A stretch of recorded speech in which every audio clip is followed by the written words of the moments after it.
भाऊ, सकाळपासून तुम्ही पाणी दौरा करत आहात, वेगवेगळ्या पिकाचं नुकसान झालेलं चित्र आहे, एकंदरीत काय सांगाल?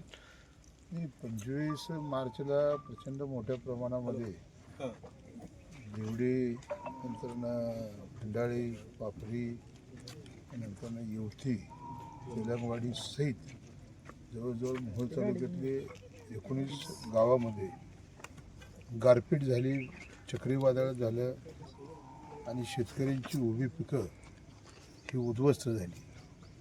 आणि मग विधिमंडळाचं अर्थसंकल्पीय अधिवेशनाचा शेवटचा दिवस असल्या कारणानं मी रात्री उशिरा निघालो आणि काल आल्यानंतरनं सर्व सहकाऱ्यांची चर्चा केल्यानंतरनं सांगितलं की प्रचंड नुकसान झालेलं आहे. भाऊ, उद्याच्या उद्या सकाळी आपल्याला दौऱ्याला सुरुवात करावी लागेल, शेतकऱ्यांना भेटावं लागेल.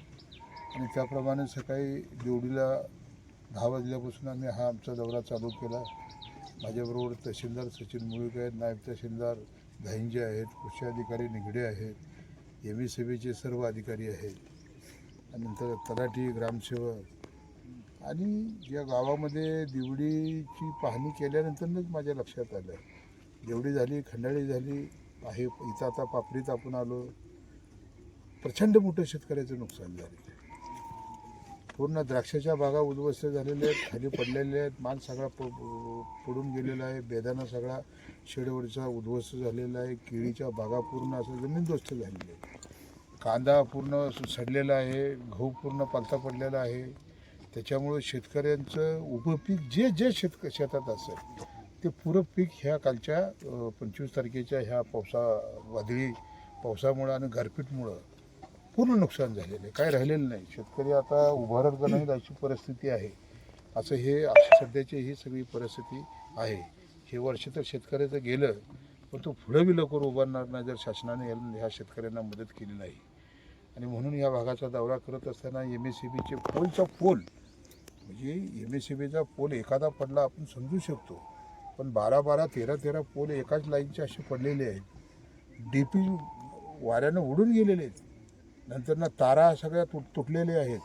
त्यामुळे या भागातला वीज पुरवठा सगळा खंडित झालेला आहे. त्याच्यामुळे मी MSCBला सांगितलं की ताबडतोब उद्याच्याला संध्याकाळपर्यंत हे सगळे पोल लावून घेतले पाहिजेत, सर्व तारा जोडून घ्या, DP जोडून घ्या आणि शेतकऱ्यांना लाईट तिथं द्या.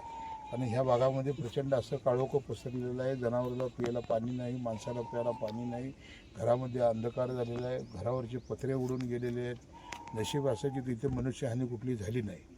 आणि त्याच्यामुळे MSCBला सूचना केलेल्या आहेत की बाबा उद्या संध्याकाळपर्यंत कसल्याही परिस्थितीमध्ये ही लोक अंधारामध्ये त्यांचे सगळे पोल लाईटचे लावा, विद्युत पुरवठा चालू करा.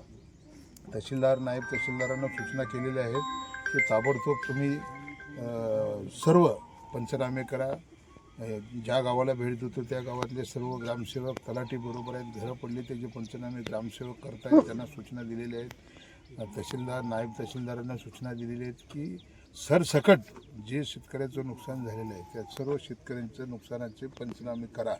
आणि हे पंचनामे केल्यानंतरनं मोहोळ तालुक्यातली जवळजवळ ही 5 प्रमुख गावं म्हणजे जी प्रचंड हानी झालेली आहेत. आणि या गावासहित 19 गावं आता माहिती मला आज मिळाली दौरा चालू झाल्यानंतर. तहसीलदारांनी सांगितले की 19 गावांची हानी झालेली आहे. आणि त्याच्यामध्ये हे प्रचंड ही आपली 5-6 गावं आहेत, हे प्रचंड नुकसान झालेले आहेत. बाकी 19 गावामध्ये नुकसान झालेलं आहे. त्याच्यामुळे मी त्यांना सांगितलं की बाबा तलाठी, ग्रामसेवक आणि आपण स्वतः तिथं जाऊन पंचनामे करा आणि पंचनामे करून तुम्ही ते पंचनाम्याचा अहवाल शासनाकडे पाठवा. आमदार म्हणून शासन दरबारी मी माझी ताकद वापरून या मायबाप सरकारकडून या शेतकऱ्यांना निधी नुकसान भरपाई मिळण्यासाठी माझे सगळे प्रयत्न करेन.